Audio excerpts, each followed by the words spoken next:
mari kita berdoa bersama, memulaikan perkuliahan kita pada sore hari ini. Tuhan Yesus, Allah yang baik, Allah yang setia dalam kehidupan kami lewat kelas ruang digital ini, virtual ini, kami mau melaksanakan perkuliahan. Biarlah kami mendapatkan wawasan keilmuan maupun wawasan iman di dalam Engkau, diperkuat dalam Engkau untuk kami layak menerima dan meraih gelar beserta segala atributnya untuk kami laksanakan, mengerjakan, melayani Engkau, melayani masyarakat, kan bangsa dan negara ini. Semua untuk kemuliaan Tuhan lewat apa yang sudah Tuhan percayakan pada kami nanti, Tuhan, terkhususnya para mahasiswa ini.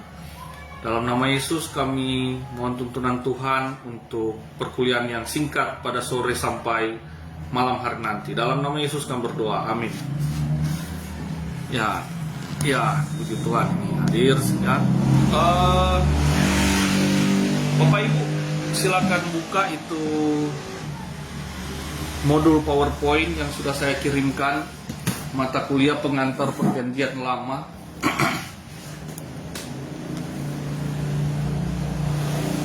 Mata kuliah pengantar perjanjian lama ini ada 18 slide ya, kita lihat kalau bisa menyelesaikan semuanya ya. Pengantar perjanjian lama ini salah satu mata kuliah inti dalam program studi pendidikan agama Kristen maupun teologi. Dan apa yang dimaksudkan, tujuan yang menjadi tujuan dari mata kuliah pengantar perjanjian lama ini adalah agar supaya kita atau mahasiswa atau peserta perkuliahan itu dapat memiliki wawasan pengetahuan yang lebih luas, lebih mendalam seputar latar belakang peristiwa-peristiwa penyerta yang terjadi di masa perjanjian lama ataupun yang terjadi di saat kitab-kitab perjanjian lama itu diwahyukan oleh Tuhan ataupun ditulis oleh mereka-mereka yang Tuhan tunjuk untuk menulis perjanjian lama, kitab-kitab tersebut. Yaitu nanti di pengantar perjanjian lama itu kita akan dapati juga klasifikasi kitab-kitab berdasarkan tahun, berdasarkan karya tulis siapa, ya, itu akan ada sebentar kita dapati bersama. Nah, sekarang silakan buka slide yang pertama. Slide yang pertama ini adalah konsep, membahas tentang konsep kanonisasi Alkitab. Kanonisasi ini adalah pembukuan, penyatuan, penjilitan pembukuan. Penyatuan berbagai macam buku menjadi satu buku, itu kanonisasi. Pengkanonan, penyatuan berbagai buku menjadi satu.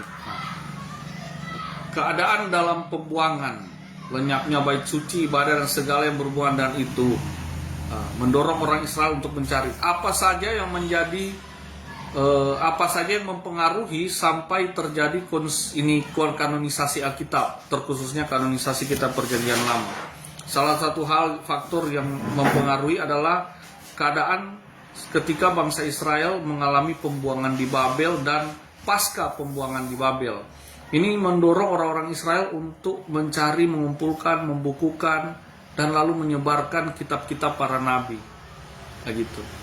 Karena mereka berpikir salah satunya pada saat itu adalah mereka kan ini sudah dibuang ke tanah orang.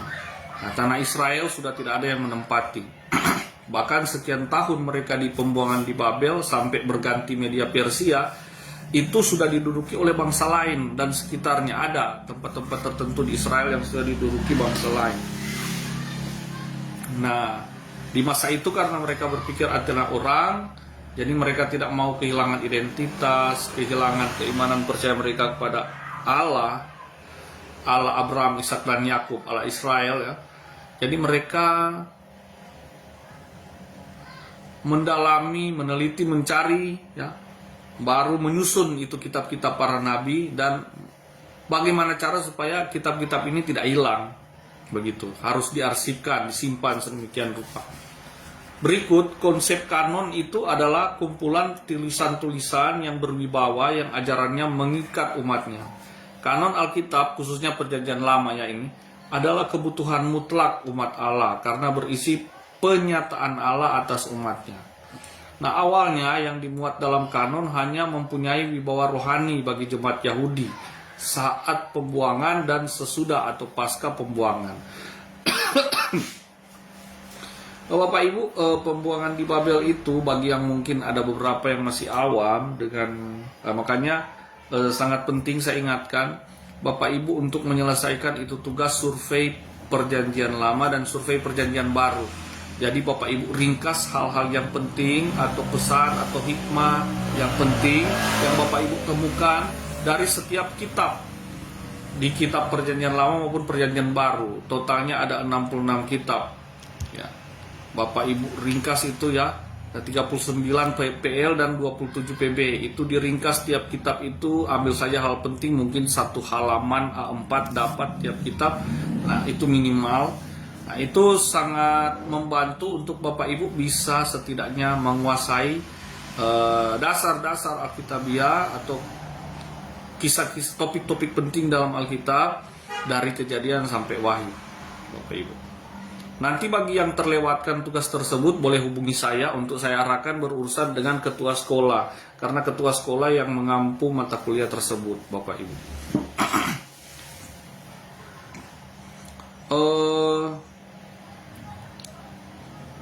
Kenapa saya sempat menyinggung tadi tentang survei PLPB? Karena ketika pembuangan di Babel, itu ada beberapa kitab yang menulis tentang peristiwa itu, baik waktu awal pembuangan, di masa pembuangan sampai mereka kembali. Kitab Dua Raja-Raja misalnya, kitab Dua Raja-Raja masuk di zaman Raja Yoyakin, raja terakhir Israel sebelum dibuang ke Babel. Baru Israel yang raja terakhir Yehuda kalau Yoyakin. Baru setelah itu kitab Yeremia menceritakan tentang itu. Kitab Yeskiel ini penglihatan nabi Tuhan di masa pembuangan. Yeskiel ini nabi di masa pembuangan, Bapak Ibu. Yesaya juga, Yesaya mengalami masa-masa di masa pembuangan. Baru kitab Nabi Nehemia, kitab Esra, itu nabi-nabi di masa pembuangan. Tapi kalau Nehemia ini dia sudah mendekati di masa-masa akhir pembuangan, di mana dia salah satu dari orang yang dipercayakan oleh Tuhan lewat Raja Koresi, kalau saya tidak salah ingat ya, raja kerajaan Media Persia, untuk bisa kembali survei kembali itu wilayah tanah Israel, di mana mereka sudah mendekati raja mau kasih pulang dorang ke situ, begitu ke tanah Israel. Tapi sebelumnya raja mengirimkan Nehemia untuk pergi memeriksa di sana. Esra, Sakaria ini nabi-nabi di zaman pasca pemulangan di tanah Israel. Itu Sakaria, Maleaki, itu nabi-nabi di awal-awal ketika Israel sudah kembali ke tanah yang dijanjikan Tuhan mereka, tanah Kanaan, Bapak Ibu.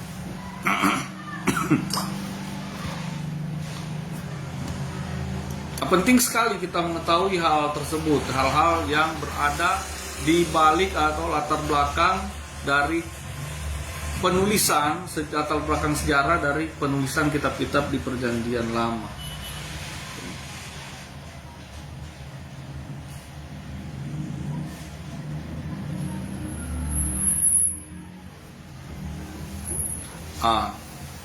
Baru slide yang kedua.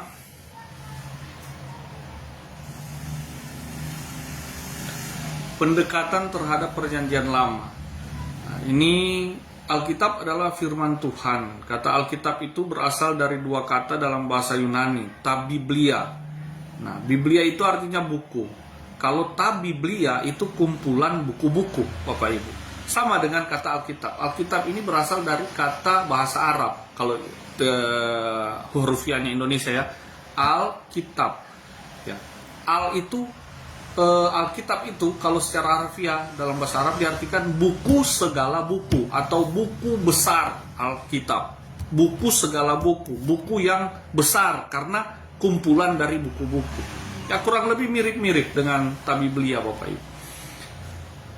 Nah, ini adalah ekspresi yang digunakan oleh orang Kristen mula-mula sejak tahun 150 sesudah Yesus lahir, sesudah Masehi.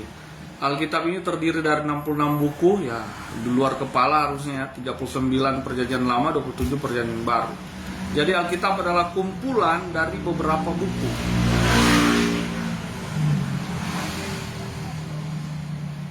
Ini slide yang ketiga. Ini ada beberapa kejadian penting di masa Perjanjian Lama yang coba saya rangkum. Ya, itu ada beberapa gambar-gambarnya mengenai ciri khas atau corak penyataan Allah terhadap umatnya, atau corak hubungan Allah dengan umatnya itu di Perjanjian Lama. Seperti apa sih gaya atau karakteristik hubungan Allah dengan umatnya di Perjanjian Lama? Wah, ini sangat alami, sangat natural sekali Bapak Ibu. Itu di gambar yang pertama itu Bapak lihat ada pergumulan antara Yakub dengan Allah itu sendiri Bapak Ibu. Di gambar yang kedua itu peperangan, nanti kita akan buka ayatnya ya. Ini pertempuran dekat Gibea ini Bapak Ibu. Bagaimana orang-orang Benyamin, suku Benyamin sempat diperangi oleh 10 suku Israel yang lain karena mereka setelah melakukan perbuatan yang sangat mencemari, perbuatan noda di Gibea. Itu Bapak Ibu boleh buka di kitab Hakim-Hakim Bapak Ibu, kejadian. Nah, baru ada juga gambar mengenai, nanti itu kita akan jelas ya ketika kita buka ayat-ayatnya. Itu ada gambar juga tabut Allah dipindahkan dan Daud menari-nari dengan keadaan setengah telanjang Bapak Ibu. Daud menari-nari di depan bait Allah. Ini karakteristik atau corak hubungan manusia dengan Allah di Perjanjian Lama. Kita buka Kejadian 32 ayat 28. Bapak Ibu boleh sambil buka Alkitab di sana, Kejadian 32 ayat 28. Nah, ini bertepatan saya yang jadwal hari ini bagi siswa yang baru bergabung ya, mahasiswa yang baru bergabung. Ini ada beberapa dosen yang ngajar, tapi ini pas ketika Anda baru bergabung, saya yang jadwal mengajar kali ini. Kitab Kejadian 32 ayat 28. Apa yang tertulis di sana? Lalu kata orang itu, namamu tidak akan disebutkan lagi Yakub, tetapi Israel, sebab engkau telah bergumul melawan Allah dan manusia, dan engkau menang. Nah, Bapak Ibu, salah satu penyataan Allah dalam Perjanjian Lama itu sifatnya teofani. Teofani ini Allah, dia menyerupai malaikat dalam wujud manusia, gitu. Sehingga seringkali dalam beberapa ilustrasi yang digambarkan, seperti gambar yang terpampang di slide kedua ini, itu digambarkan seolah-olah malaikat yang sedang bergumul dengan Yakub, bertarung bergulat dengan Yakub. Padahal ini Allah itu sendiri dalam wujud teofani, dia menjelma menjadi manusia, menyerupai seorang malaikat. Allah itu sendiri, karena di ayat ini jelas ketika di akhir pergulatan itu Allah berkata, namamu lah Yakub, bukan lagi Yakub tapi Israel, sebab engkau telah bergumul melawan Allah. Elohim, Israel bergulat dengan Elohim, bergulat dengan Allah, dan engkau menang. Bapak Ibu, Allah sendiri bilang kau menang. Ini kita tidak, bagaimana luar biasanya hubungan Allah dengan manusia saat itu ya Bapak Ibu. Termasuk sama dengan saat sekarang, apa lebih lagi saat sekarang di mana Kristus sudah dinyatakan. Bapak Ibu, di zaman Perjanjian Lama itu hubungan antara Allah dengan manusia itu, dengan orang-orang pilihannya, itu sangat natural Bapak Ibu, bahkan sampai bergulat sekalipun, demi untuk Allah ini bisa menyatakan dirinya menyerah, membuat Yakub ini menyerah. Bayang, meskipun dikatakan di sini engkau menang Yakub, tapi Allah telah berhasil membuat Yakub menyerah Bapak Ibu. Bapak Ibu harus tahu cerita latar belakang apa yang membuat, kenapa Yakub bisa bergumul sekali dengan Allah, bergulat dengan Allah seperti itu Bapak Ibu. Ini Yakub kan dia berbohong. berbohong sama kakak kandungnya, kakak kembarnya Esau. Esau ini sangat kasar, keras orangnya, dan ketika Yakub berbohong, Yakub lari ke rumah Laban. Di sana dia kerja 14 tahun. Ya.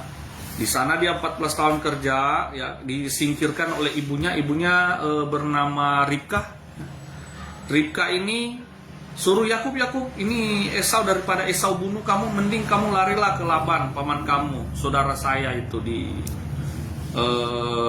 tanah yang jauh dari sini. Akhirnya ini Yakub lari, dan dia akhirnya kan ketiduran di satu tempat, karena takut sekali dia.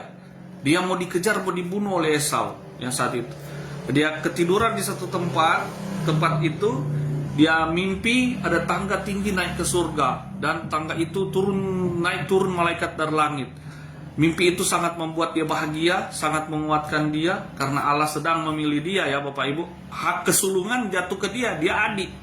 Tapi karena dia menipu, dia punya kakak, yang sebenarnya juga kakaknya ini, kenapa ketipu? Karena kakaknya ini kan memandang rendah itu hak kesulungan. Nanti di akhir baru dia menyesal, aduh hak kesulungan itu ternyata penting sekali. Bapak Ibu, ini hak kesulungan Pak, ini bukan cuma soal harta kalau di tanah Israel, ya. Ini bukan cuma soal warisan. Nah, ini soal berkat Allah turun-temurun, dan ini soal bangsa Israel itu kalau bicara warisan Bapak Ibu, ya. Warisannya siapa sih? Mereka tahu warisan mereka itu Allah itu sendiri, Bapak Ibu. Jadi kalau bicara warisan ini, Bapak Ibu, ini hak kesulungan ini dia jadi ahli waris. Warisan ini bukan cuma harta, bukan, aduh kecil sekali. Warisan ini dia mewakili kaum keluarganya untuk berhubungan dengan Allah, Bapak Ibu. Dia jadi, kayak bahasa Indonesianya, kalau zaman kerajaan Jawa dulu disebut mangku bumi. Dia mewakili Allah, mewakili manusia di hadapan Allah, begitu. Beribadah kepada Allah. Dia menjadi kepala untuk peribadatan terhadap Allah, karena dia memiliki hak kesulungan itu. Nah ini ya, akhirnya ya Esau baru tahu, baru sadar. Tapi sudah ditipu Bapak Ibu, karena kepongahannya sendiri. Yakub menerima kesulungan itu, meskipun dia yang adik bungsu, ya. Tapi memang pilihan Tuhan demikian, ya. Sejak lahir, ya, memang jadi panjang Bapak Ibu, karena saya pikir jangan-jangan di sini ada yang masih awam, namanya juga mahasiswa. Waktu lahir dua bersaudara kembar ini, yang kakak keluar duluan Esau, tapi ketika adiknya keluar berbarengan, adiknya memegang tumit kakaknya, Bapak Ibu. Posisi mereka lahir. Di situ saja sudah ketahuan, ditulis di Alkitab bahwa nanti adiknya ini yang akan lebih menguasai kakaknya. Nah, itu terjadi Bapak Ibu. Nah, Yakub ini ketika dia di Betel itu, dia di tempat itu, dia dikuatkan oleh Tuhan lewat mimpi tersebut. Dia lalu menamai tempat itu Betel, ya kan? Betel. Dia tempat di mana dia bertemu dengan Tuhan. Nah, dia akhirnya 14 tahun, singkat cerita saja, 14 tahun kerja di Laban, ya. 7 tahun dia dapat Lea, 7 tahun berikutnya dapat Rahel. Baru keluar dari sana, harus kembali ke kampung halamannya, memenuhi panggilan Tuhan, Bapak Ibu. Kalau maunya dia, Bapak Ibu, ngapain kembali ke Kanaan? Cari mati ini. Tapi dia sejak selesai 14 tahun kerja di Laban, dia tahu panggilannya bukan tinggal di sana, dia harus kembali menyelesaikan apa yang dia ada lakukan dahulu. Dia harus kembali Bapak Ibu. Nah ini berat sekali buat Yakub. Yakub ini takut sekali dengan dia punya kakak. Takut sekali, gentar. Nah ketika dia mau kembali, dia sudah bawa banyak harta kekayaannya, anak istrinya, orang-orang kerjanya, ya. Dari Rahel lahir 2, dari Lea lahir 10. Itu adalah 12 suku Israel, ya kan. Belum anak-anak yang lain, yang perempuan ada kan. Nah, keluar dibawa harta kekayaannya, kambing, domba dan berbagai hewan ternak lainnya, bawa. Lalu ketika mau menyeberang sungai, karena di seberang sungai itu sudah wilayah Esau, dia suruh tunggu di jauh, dia punya kawanan. Dia mau menyeberang lebih dulu karena dia takut. Dia so atur, malah kalau Bapak Ibu baca itu kisahnya di Kejadian sebelum yang dibaca tadi, itu Yakub sudah atur ancang-ancang siapa paling belakang, siapa jaga siapa. Kalau terjadi Esau datang menyerang, siapa lebih dulu bisa lari, siapa yang melindungi. Dia sudah atur demikian rupa Bapak Ibu.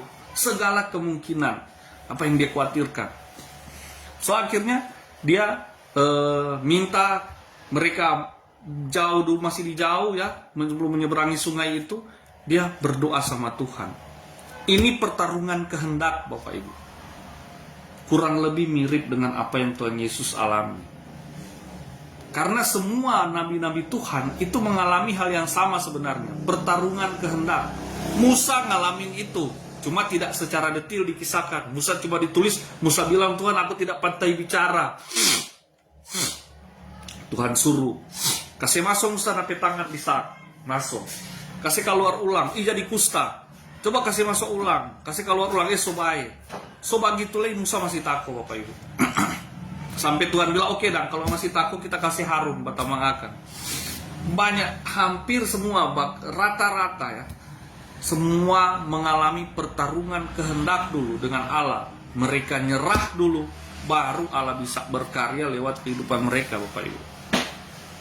Hidupku bukan aku lagi, tapi Kristus di dalam aku, itu kata Paulus. Ini yang dialami aku.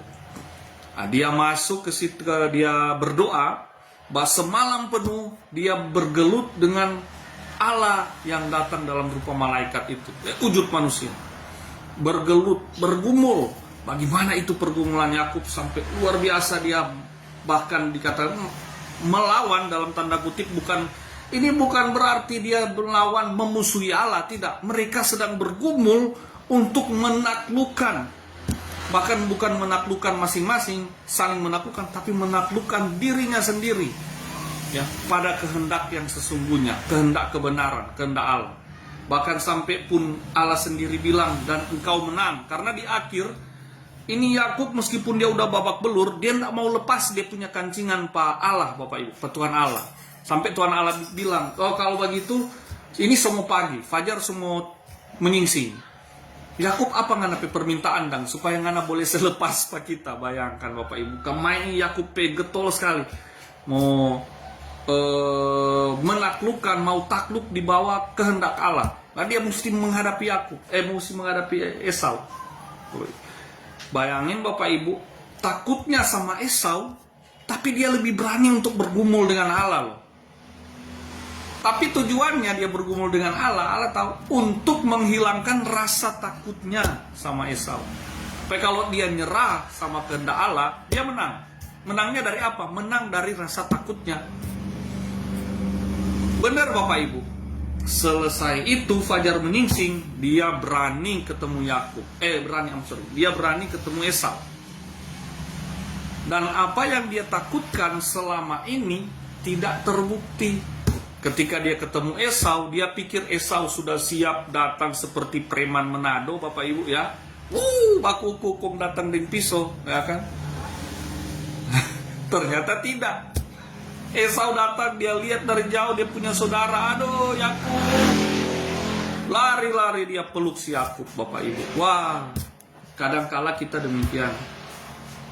Kita udah takut duluan, risau duluan. Ternyata apa yang kita takutkan tidak sebesar itu Bapak Ibu. Yakub menang. Lewati pergumulan dengan Allah. Dan dia menang Bapak Ibu. Ini salah satu ciri khas karakteristik hubungan manusia dengan Allah perjanjian lama. Bapak Ibu ingat Nuh seperti apa ya, penyerahan Nuh. Memang di Alkitab tidak nulis Nuh langsung nulis, langsung ikuti backing Bahtera. Tapi Bapak Ibu, Alkitab memang tidak nulis proses bagaimana yang Nuh alami selama ratusan tahun ya, selama sekian tahun dia buat Bahtera itu. Mungkin ada saat dimana dia lelah, bukan lelah tenaga, tapi lelah menghadapi ini orang-orang ini buat apa, ngapain, buat Bahtera. Zaman itu orang belum kenal hujan Bapak Ibu. Belum jatuh hujan, masih ada embun dari langit yang membasahi bumi setiap malam. Sehat, subur. Ngapain buat Bahtera atas gunung? Waduh, Bapak Ibu, ini kan dia mau hadapi itu setiap hari. Wah, luar biasa Bapak Ibu. Bagaimana dia mau berusaha nginjili, Tuhan kan dia kan nginjili orang selama buat Bahtera juga. Yuk, nanti kok ngemilia kan? waktu akan menjawab. Waduh, itu banyak yang mereka alami Bapak Ibu. Itu ciri khas karakteristik perjanjian lama, natural. Seperti apa diri kita, itu yang kita bawa sama Allah. Kebanyakan itu mereka kalau menyembah Tuhan ya, menyembah Tuhan ketika dalam mereka merasa menyesal, berbuat salah, berbuat dosa, itu ada yang dia buka, dia robek dia punya baju ya, lalu dia siram dia punya kepala dengan abu. Ada juga yang seperti Daud, dia lepas DP pakaian kebesaran, lalu dia menyembah Tuhan dengan cara tengkurap itu Bapak Ibu, tapalaka, dan kalau orang Manado bilang tengkurap, tiarap. Memang betul-betul seluruh badan itu menghadap ke tanah di hadapan Allah. Itu pernah Daud lakukan ketika dia meminta kepada Tuhan supaya anaknya tidak mati Bapak Ibu. Anaknya yang hasil dari perselingkuhan dengan Batsheba. Tapi pada akhirnya kan anak tersebut mati. Nanti ada anak berikut yang lahir, yaitu dinamai Salomo, penerus dari Raja Daud. Itu dari rahim Batsheba Bapak Ibu. Selingkuhannya. Tapi akhirnya dia kawini karena Uria meninggal pun dengan cara yang tidak wajar. Politik dari Daud Bapak Ibu. Orang sedekat Tuhan seperti Daud pun pernah jatuh Bapak Ibu. Bayang Daud ini ya, coba buka Mazmur 17 ayat 6. Supaya tidak. Mazmur 17 ayat 6. Aku berseru kepadamu karena engkau menjawab aku ya Allah. Sendengkanlah telingamu kepadaku, dengarkanlah perkataanku. Ini salah satu ciri dari perjanjian lama, bagaimana orang berseru kepada Tuhan ya. Hakim-Hakim 20 ayat 23, kita lihat apa yang tertulis di sana. Hakim-Hakim 20 ayat 23. Bapak Ibu, kalau Bapak Ibu terbiasa ya untuk mendalami ya perjanjian lama juga, waduh, ada banyak hal yang Tuhan akan bukakan di sana dan sangat-sangat menguatkan Bapak Ibu. Hakim-Hakim 20 ayat 23. Kemudian pergilah orang-orang Israel lalu menangis di hadapan Tuhan sampai petang. Sesudah itu mereka bertanya pada Tuhan, akan pergi pulakah kami berperang melawan Bani Benyamin, saudara kami itu? Jawab Tuhan, majulah melawan mereka. Ini salah satu peristiwa perbuatan noda di Gibea. Ya, orang Benyamin itu di suku Benyamin, mereka melakukan, saya kurang nyaman untuk bilang itu, tugas Bapak Ibu saja baca. Ya, bukan saya tidak tahu, tidak nyaman saja saya bicara itu saat ini. Bapak Ibu baca apa yang mereka lakukan di Gibea, itu Bapak Ibu mengerikan sekali. Dan Tuhan mengizinkan 11 suku ini untuk serang suku termuda itu. Kasih mereka pelajaran, banyak yang mati Bapak Ibu. Dan akhirnya mereka rekonsiliasi setelah itu, berdamai. Nah, ini 1 Samuel. Teringat juga dari kitab Hakim-Hakim tadi, salah satu contoh seperti apa perjanjian lama, hubungan manusia dan Tuhan. Bapak Ibu ingat, ini ada satu orang namanya Yefta, salah satu hakim. Yefta ini hakim yang ada keunikan sendiri karena dia sebenarnya penjahat, penyamun, tinggal di gunung-gunung, berkomplot dengan orang-orang yang begal-begal itu. Mereka berkomplot dengan Yefta, jadikan Yefta pemimpin. Tapi herannya di masa itu ketika bangsa Israel butuh pertolongan Tuhan, Tuhan milih Yefta, Tuhan panggil Yefta untuk memimpin perlawanan terhadap para penjajah Israel saat itu, ya. Karena Israel jatuh dalam dosa menyembah berhala dan Israel kembali berdoa pada Tuhan, Tuhan kasih hakim-hakim yang bisa pimpin. Akhirnya Tuhan pilih Yefta saat itu. Yefta ini karena dia merasa kegirangan, Tuhan pilih. Pada awalnya juga dia nolak, dia bilang, wah saya tidak pantas, saya ini alasannya banyak lah. Tapi karena setelah dia sudah dikuatkan oleh Tuhan, dirubah oleh Tuhan, saking girangnya dia bilang begini, dia kasih nasar sama Tuhan. Ini salah satu contoh perjanjian lama, suka bernasar. Dia kasih nasar sama Tuhan, kalau saya menang dalam pertempuran, saya berhasil membebaskan bangsa Israel, apapun yang pertama kali keluar dari rumah saya, itu saya persembahkan buat Tuhan. Kayak gitu. Apapun. Enggak taunya Bapak Ibu, memang dia menang, penyertaan Tuhan, bangsa Israel bebas. Bangsa Israel kembali menyembah Tuhan, ya. Nah itulah ciri khas bangsa Israel perjanjian lama, jatuh bangun, ditolong, nakal lagi, digeplak sama Tuhan, ditolong, jadi sadar, minta tolong, Tuhan lagi kirim pertolongan, jadi nakal lagi, begitu terus sampai zaman raja-raja, bukan cuma dari zaman hakim-hakim. Nah satu kali Yefta pulang dari pertempuran, menang, bangsa Israel sudah bebas, Tuhan sudah kasih pertolongan, jawab. Sampai di pekarangan rumahnya, yang keluar Bapak Ibu bukan kambing, bukan domba, bukan sapi yang nampak duluan seperti bayangan Esra, nanti hewan ternak saya yang nampak. Tidak Bapak Ibu. Anaknya yang perempuan yang masih gadis keluar menari-nari, sambut dia punya ayah. Oh papa, dulu papa orang bilang penjahat, sekarang papa pahlawan, Tuhan dah pilih untuk bebaskan tumpeng bangsa, papa sudah penjahat lagi, papa sudah bertobat, senang sekali Tuhan. Aduh, Yefta bilang, anakku, kamu sudah mendukakan aku. Itulah mengapa bangsa Israel punya tradisi di satu hari, tidak tahu ya kalau tradisi itu jalan sampai sekarang, itu khusus menangisi anak gadis dari Yefta. Karena akhirnya Yefta harus bunuh dia punya anak ini demi memenuhi janji nasarnya sama Tuhan. Jadi harus penuhi itu Bapak Ibu. Ini perjanjian lama. Akhir-akhir ini saya mendalami kitab Samuel dan saya terharu meskipun mata saya tidak mengeluarkan air mata Bapak Ibu. Tapi hati saya menangis. Bukan menangis sedih, tapi menangis terharu. Bukan main pekerjaan Tuhan lewat Samuel. Saya baca kitab Samuel. Itu dari Nasar juga Bapak Ibu. Hana ini perjanjian lama ya kan.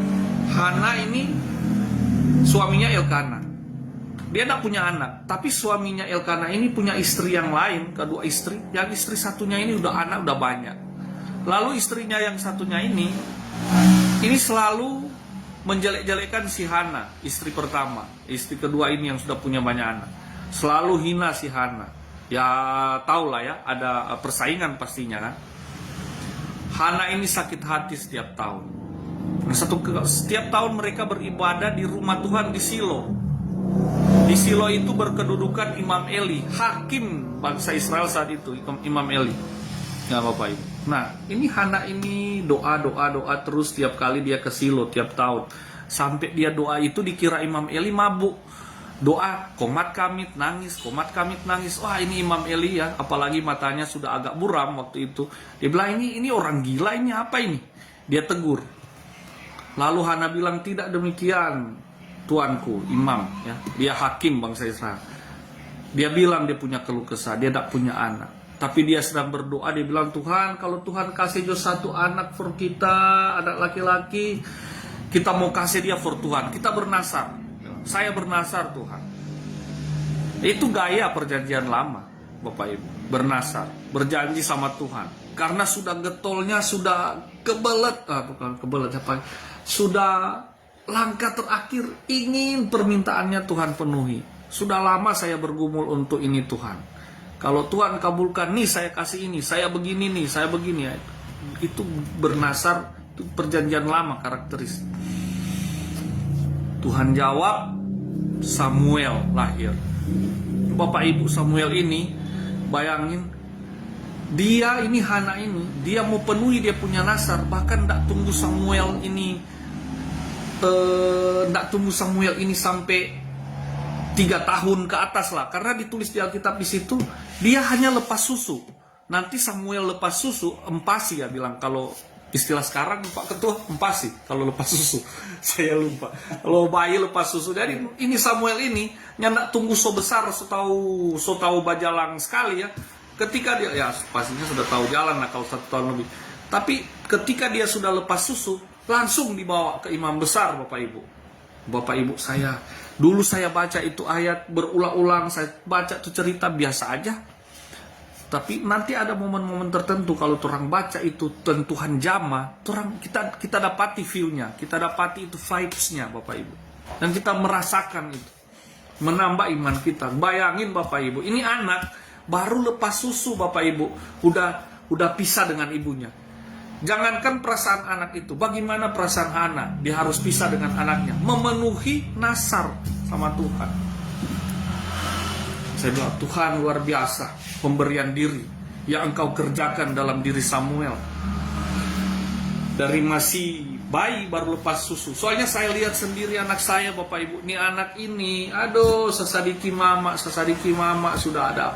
Saya juga yang jaga, tapi dia sangat erat lekat dengan mamanya. Lah saya ingat, lah saya dulu kecil begitu. Kayak ada ayah, ada oma, opa, tapi sangat tergantung sekali dengan mama. Luar biasa Bapak ini. Samuel, panggilan Tuhan sama Samuel, Bapak Ibu. Bagaimana Tuhan mengerjakan sehingga Hana harus bernasar dan dia harus kasih ini Samuel. Cukup lepas ASI, langsung berikan sama Imam Eli untuk dididik sama Tuhan, Bapak Ibu. Dan Samuel jadi hakim bangsa Israel yang terakhir karena dia peralihan ke raja-raja. Ketika Bapak Ibu Samuel ini ada satu kali ketika Samuel ini sedih sekali ya, ketika dia umur 6 atau 7 tahun ya, menurut tradisi Yahudi Tuhan panggil dia lewat malam hari, ada suara muncul 3 kali panggil namanya, akhirnya baru Imam Eli bilang, "Ndak, yang panggil kamu bukan saya." Kalau muncul suara itu bilang, "Ya Tuhan, ini aku. Hambamu mendengar apa yang kau katakan." Baru Tuhan sampaikan, "Samuel, ngana mau ganti Imam Eli, kamu akan ganti Imam Eli, sebab Imam Eli ini udah berdosa di hadapan saya. Dia tidak tegur anak-anaknya, Hofni dan Pineas itu. Anak-anaknya itu sudah berbuat celah di hadapan Tuhan, berbuat celah di bait Allah juga, di rumah Allah mereka berbuat celah. Ini kena hukuman, Bapak Ibu. Imam Eli meninggal, Hofni Pinehas juga meninggal, tabut Allah dibawa ke Filistin. Samuel akhirnya jadi hakim. Ketika Samuel ini hakim yang mengurapi Saul dan yang hakim yang mengurapi Daud menjadi raja. Hakim yang terakhir, Samuel itu paling terakhir Bapak Ibu, hidupnya kan hanya dengan Tuhan. Di akhir-akhir hidupnya dia mengalami kekecewaan yang luar biasa dari bangsa Israel. Dia menangis sama Tuhan. Tuhan, ini bangsa kage-kage datang ke kita, dorang minta raja. Tuhan akhirnya hibur tuh Samuel, Bapak Ibu. Kalau Bapak Ibu, Tuhan hibur ini Samuel. Nggak usah kamu bergundah hati, bersusah hati. Yang mereka tolak kok bukan kamu, yang mereka tolak saya. Ikuti permintaan mereka. Mereka minta raja, ikuti saja. Itu Bapak Ibu. Dan Bapak Ibu, ini penting saya sampaikan ya, Bapak Ibu, penting sekali yang saya dapati. Dan ketika Samuel ikuti permintaan bangsa Israel, menghendaki seorang raja seperti bangsa-bangsa lain. Itu kan bangsa Israel datang, "Samuel, kami bosan dipimpin kayak begini. Beri kami raja." Diperintah oleh raja seperti bangsa-bangsa lain, coba. Padahal Tuhan memilih bangsa Israel untuk seperti bangsa lain. Tidak kan? Tuhan memilih bangsa Israel untuk berbeda dari bangsa yang lain. Tapi bangsa Israel lebih memilih untuk sama seperti bangsa lain. Ini awal. Tuhan bilang, ikut akan dompet mau, ikuti. Tapi sebelum kamu melantik atau mengurapi itu raja depan bangsa Israel, kamu harus bilang hak-hak raja sama mereka. Apakah mereka bersedia atau tidak. Samuel baca itu, Tuhan kasih tahu hak-hak raja itu, nanti Bapak Ibu baca di kitab 2 Samuel. Nah, kitab 2 Samuel dan kitab 1 Raja-Raja ya.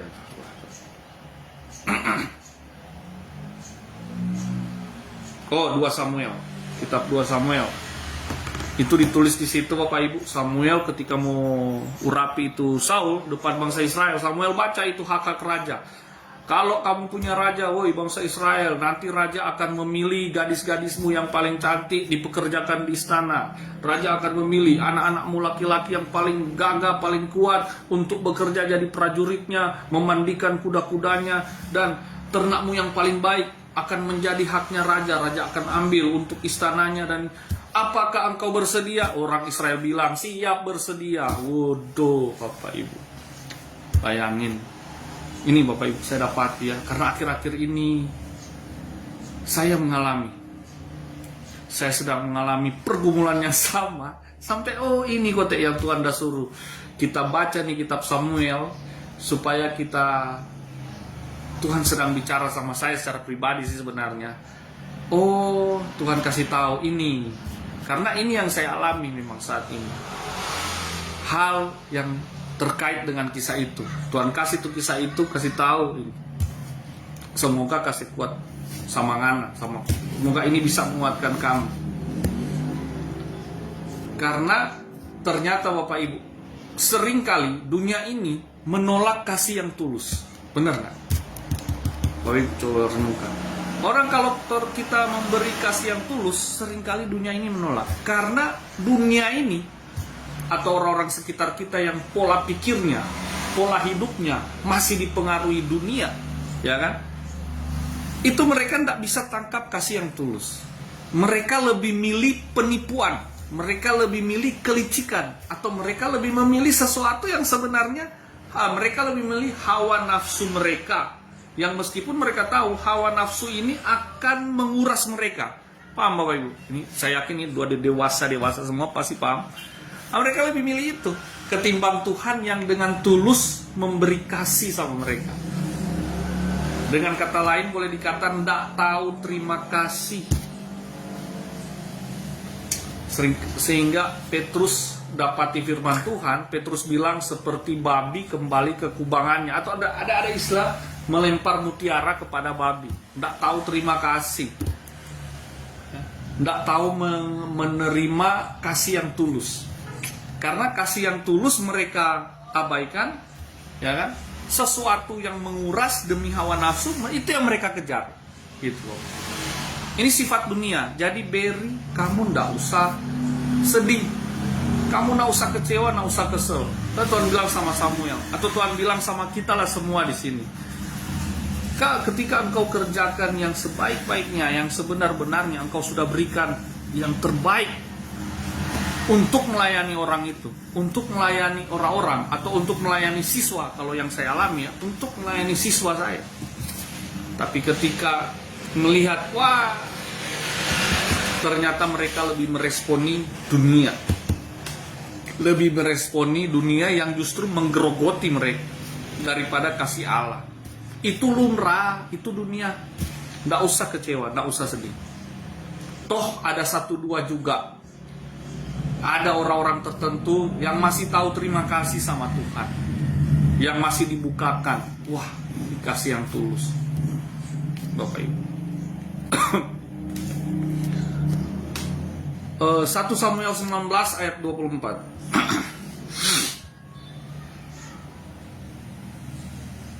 1 Samuel 19 ayat 24.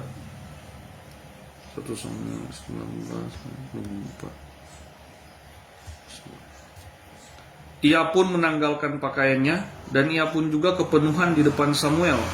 Ia rebah terhantar dengan telanjang sehari-harian dan semalam-malaman. Itulah sebabnya orang berkata, apakah juga Saul termasuk golongan nabi? Ini Bapak Ibu, ketika awal Saul dipilih Tuhan untuk jadi raja bangsa Israel, dia dipenuhi oleh Tuhan.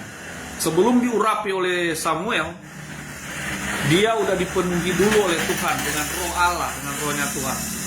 Dia itu dikatakan di situ, ya, ini Bapak Ibu, kepenuhan, dia menanggalkan pakaiannya, menanggalkan pakaiannya, ia pun kepenuhan di depan Samuel, ia rebah terhantar dengan telanjang. Bapak Ibu, kalau orang zaman itu pun, tidak usah zaman sekarang ya, kalau orang tidak ngerti pekerjaan Allah, tidak peka dengan pekerjaan Allah, mereka lihat apa itu?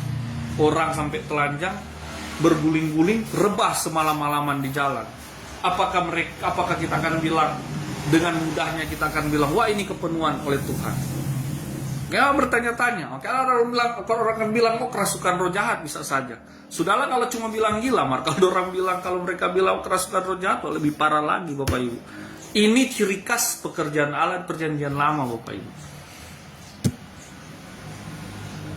Nah, sekarang ya, saya tidak sedang membela denominasi gereja manapun, enggak Bapak Ibu. Saya malahan mengantar kita untuk berwawasan. Seorang dosen atau pengajar, dia harus berwawasan luas untuk jadi netral, objektif, tidak berat sebelah. Ya. Jadi saya sedang berposisi demikian.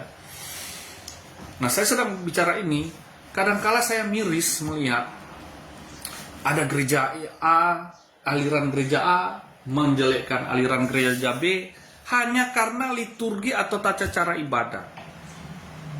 Sampai bukan cuma menjelekkan, dibawa-bawa mereka kerasukan roja dan sebagainya. Ya Anda belum tahu benar apakah betul-betul roja atau bukan. Karena perjanjian lama kinerja roh Allah pun ekstrim Bapak Ibu. Sangat sampai telanjang Bapak Ibu. Tapi ini pekerjaan roh Allah. Nih, ini di ayat 20. Maka Saul mengirim orang-orang suruhan untuk mengambil Daud, tapi orang-orang ini melihat sekumpulan nabi kepenuhan dengan dikepalai oleh Samuel, dan roh Allah hinggap kepada orang-orang suruhan Saul sehingga mereka pun kepenuhan seperti nabi. Namun ada kejadian di mana Saul sebelum ketemu dengan ini, kejadian ketika Saul sudah jadi raja ya. Ada ketika Saul dia baru mau ditunjuk oleh Tuhan. Nah, ini Saul diurapi menjadi raja. Nah, ini saya lihat ayatnya. Setelah orang Israel menjadi raja,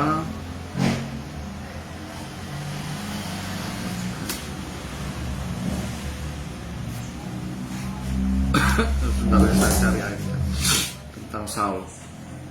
Nah ini betul-betul 1 Samuel pasal 9.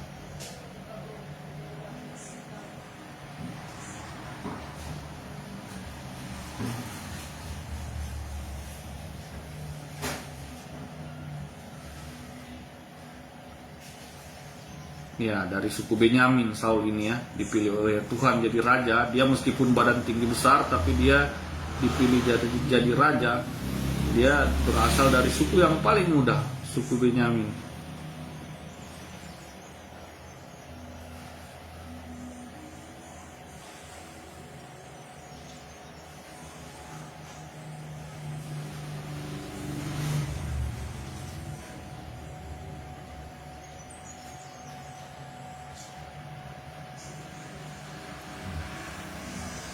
Ini Samuel bilang ke Saul, maka roh Tuhan akan berkuasa atasmu, engkau akan kepenuhan bersama-sama dengan mereka, orang-orang mengikuti Saul, dan berubah menjadi manusia lain.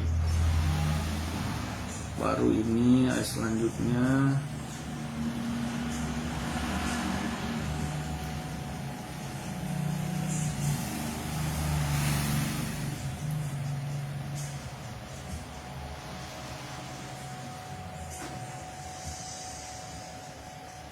Ya, nanti saya bagikan beberapa ayat setelah perkuliahan berakhir supaya waktu supaya kita waktu bisa maksimal ya. Tapi itu salah satu ayat yang dibacakan tadi, bagaimana Tuhan memakai Saul, Tuhan menyatakan rohnya bekerja lewat Saul itu bahkan sampai se ekstrim itu Bapak Ibu. Tapi mau lihat yang lain juga, bagaimana kisah Daud.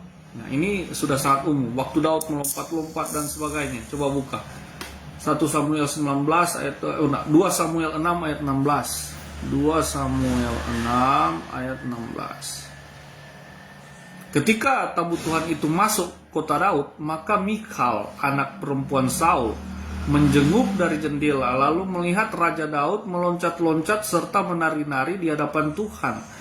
Sebab itu ia memandang rendah Daud dalam hatinya. Bapak Ibu, ini dan Daud di ayat 14 sebelumnya, dan Daud menari-nari di hadapan Tuhan dengan sekuat tenaga. Bapak Ibu garis bawahi, sekuat tenaga. Ia berbaju efod dan kain lenan Bapak Ibu. Nah, di situ Bapak Ibu digambarkan bagaimana dia seperti ilustrasi yang Bapak Ibu lihat. Dia cuma pakai penutup, cuma pakai celana pendek lah begitu Bapak Ibu. Dia menunjukkan pada Tuhan sebagaimana ini bukan satu perbuatan yang tidak senonoh seperti pikiran dosa kita, orang batalan yang sebagainya, tetapi dia mau menunjukkan bagaimana sekuat tenaga itu dia apa adanya di hadapan Tuhan. Dia mau memuji Tuhan kegirangan sekali ketika dia mau bawa ini tabut Allah, mau pindah ke kemah sucinya Bapak Ibu. Dengan segala kegemilangan, kegirangan hati itu dia lepas, dia punya kebesaran yang atribut yang melekat pada jubah-jubahnya kerajaan itu, ya. Dan dia menunjukkan seutuhnya dirinya seperti apa. Ini aku Tuhan, manusia ini yang engkau pilih jadi raja, ini aku. Dia mau menyembah Tuhan sampai menari-nari seperti itu. Bahkan istrinya memandang remeh, bahkan istrinya bilang ini orang gila. Mikal sendiri bilang dia orang gila, dia punya ini, kita suami ini gila, ini ternyata ini raja kok begitu. Bapak Ibu, bayangkan ini salah satu karakteristik hubungan yang natural, hubungan yang alami antara manusia dan Allah. Kalau sekarang orang begitu, bisa-bisa dibilang gila. Sudah masih aman kalau bilang gila. Maka kalau bilang kerasukan roh jahat, seperti tuduh-tuduhan saling menuduh antar gereja, Bapak Ibu. Gereja tua dengan aliran gaya liturgi yang tertata seperti upacara, ya Bapak Ibu. Seringkali menjelekkan gereja yang lain dengan liturgi gaya beribadah yang sangat bebas mengekspresikan sukacita hadapan Tuhan. Nah ini pun belum sampai buktinya ada kan di gereja buka baju. Ini Daud buka baju, Bapak Ibu. Saul sampai terguling-guling buka baju, Bapak Ibu. Bagaimana mereka merasakan itu hadirat kemuliaan Tuhan memenuhi dirinya. Itu hanya sebagian contoh dari karakteristik perjanjian lama. Jadi tidak usah heran kalau kita melihat sekarang, terlepas dari ya kita mau bilang itu pekerjaan Allah atau pekerjaan iblis, itu selebihnya Tuhan yang tahu, dan kita memiliki kepekaan dengan Tuhan, kita pasti akan menyadarinya, mengetahui apakah itu murni dari Allah atau dari iblis. Tidak baik kalau antara saling gereja satu dengan yang lain langsung semua bilang wah itu dari iblis, itu guling-guling, jingkrak-jingkrak, gini-gini. Nah, belum tentu Bapak Ibu. Nah, saya tidak sedang berdiri bersama gereja tertentu, tidak. Ini bicara netral saja, objektif. Ada baiknya saling merangkul, ya, saling melengkapi, saling mengakui keberadaan Tuhan. Itu lebih indah. Nah, mungkin mereka kurang bermain, dalam tanda kutip ya, kurang baca Alkitab, apa yang pernah terjadi perjanjian lama, Bapak Ibu. Daud dikatakan di situ sekuat tenaga, Bapak Ibu. Waduh, kalau mau lihat orang grup band metal jingkrak-jingkrak mungkin masih kalah dengan apa yang Daud lakukan. Ya, dia melompat sedemikian luar biasa, Bapak Ibu. Menunjukkan ini diri saya. Daud ini kan Bapak Ibu orang juga yang terbuang. Dikatakan di Mazmur dibilang meskipun ayah dan ibu dibuang oleh ayah dan ibu, padahal dia anak bungsu.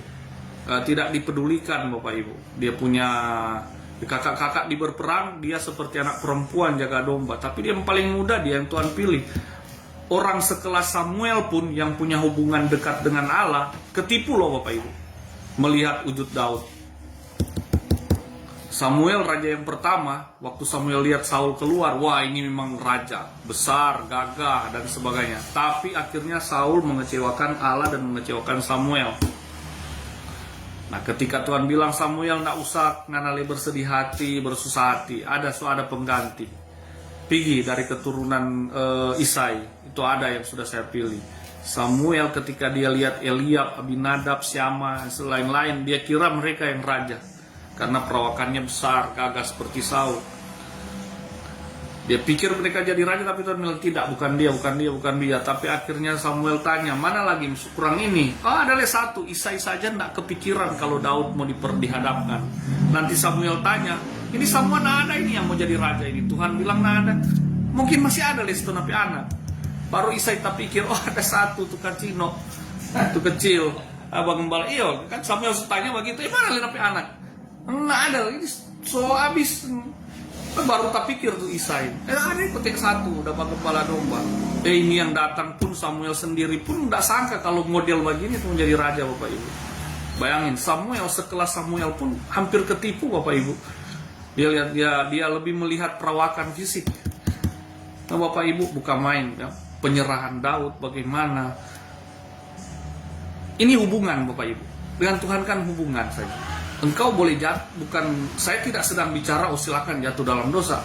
Tapi begini, hidupmu mau jatuh bangun dalam dosa, ya,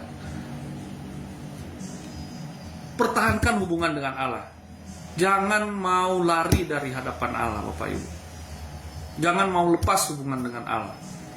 Sekelas Daud saja, Bapak Ibu, bisa jatuh, Bapak Ibu. Tapi dia nak mau lepas hubungan dengan Allah. Ketika anaknya ini Daud kejahatannya luar biasa, Bapak Ibu. Ketika Nabi Nathan menghadap Daud untuk beritahu Daud punya salah, ini luar biasa, dia punya kejahatan. Nabi Nathan umpamakan, ya.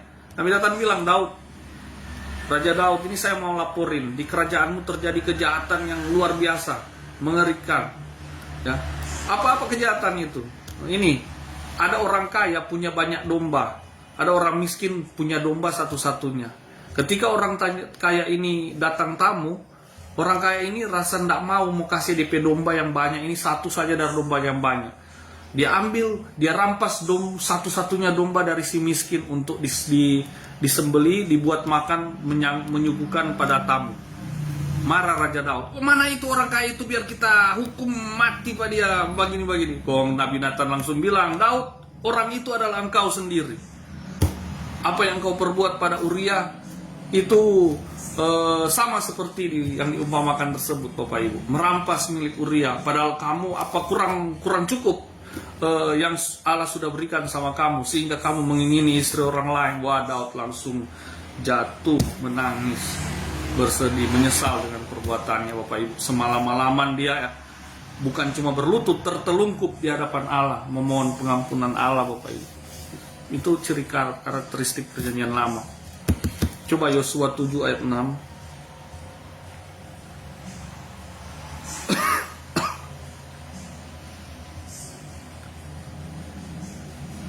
Yosua pun mengoyakkan jubahnya, dan sujudlah ia dengan mukanya sampai ke tanah di depan tabut Tuhan hingga petang, bersama dengan para tua-tua orang Israel, sambil menaburkan debu di atas kepalanya. Sudah sempat saya sentil tadi, ini gaya ini gaya yang sudah umum bagi orang-orang di kalangan orang-orang nabi-nabi atau orang pilihan Allah di perjanjian lama. Ketika mereka mau berkabung karena dosa yang begitu besar, menyesal dengan perbuatannya, memohon pengasihan Tuhan, ini sering mereka lakukan.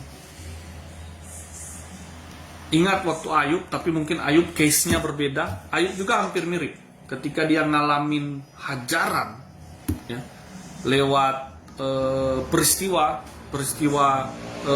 musibah yang dialami,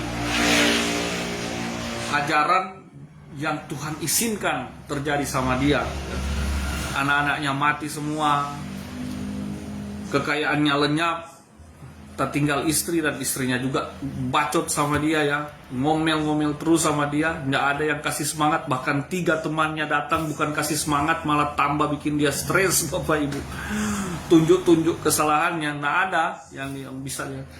Dia duduk di tanah, berdiri dalam, ini mati pernah. Dia duduk di tanah dan dia taruh abu di kepala, Bapak Ibu. Itu karakteristik bangsa Yahudi perjanjian lama. Bagaimana kalau mereka berkabung seberkabung mungkin, bersedih mungkin, atau menyesal dengan perbuatan mereka. Dan itu bukan hanya tindakan jasmani, lahiriah, tapi berawal dari hati memang, yang betul-betul menyesal. Kan memang kan ya, Ayub sampai bilang, kalau tahu begini lebih baik saya nak usah lahir, Bapak Ibu. Tapi di akhirnya Ayub itu pun sadar bahwa dia punya kesalahan, meskipun ditulis dia orang benar. Dia sadar dia punya kesalahan, yaitu dia menganggap dia sudah tidak ada salah, dia menganggap dia paling benar, sementara yang paling benar itu adalah Allah sendiri. Ya, ketika datang itu Elihu yang menengahi perdebatan antara Ayub dan 3 temannya. Baru Allah datang lewat angin lewat angin puting beliung itu Allah datang dan berbicara kepada Ayub. Ayub, apakah engkau yang memberi makan ini hewan itu, apakah engkau yang punya kuasa untuk begini? Kini Ayub sadar, oh Tuhan, aku sadar dengan kesalahan saya, ya. Sampai dia bilang, kini aku menyesal. Dalam abu itu dia kasih lagi abu di kepala untuk menunjukkan dia punya penyesalan, Bapak Ibu. Saya ingat Elia juga, Bapak Ibu. Ini Elia ini, Bapak Ibu, ini